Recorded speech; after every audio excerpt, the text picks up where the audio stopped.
You know, my grandfather owned a toy store. I grew up as the grandson of a man with a toy store. It was a very good life. And at Christmas time, we would always work hard in the store and go to my grandparents' house for an enormous Italian feast. No Olive Garden ever smelled like this in your life. It was beautiful. We were all crammed in. And, you know, probably 50% of the time, we would sit down to eat and the phone would ring.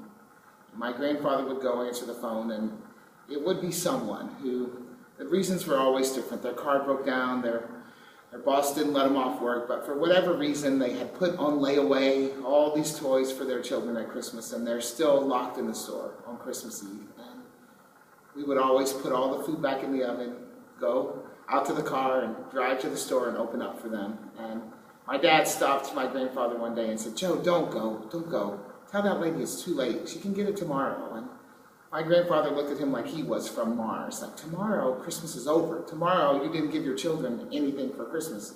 You might as well just say, forget it.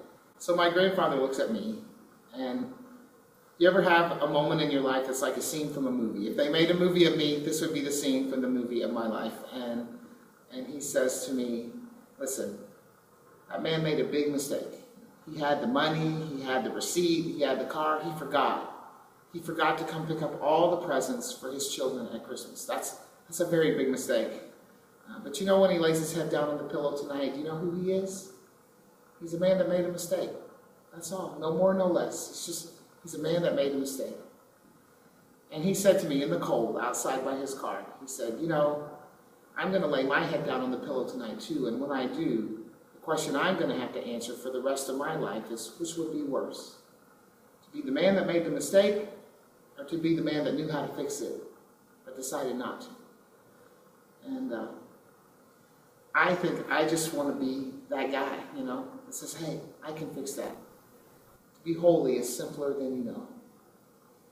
To be holy is simply to be the person that God calls us to be. To be unafraid of the 100 of little moments where we can be a reflection of God's love in a world that's so desperate to see it and looking for it.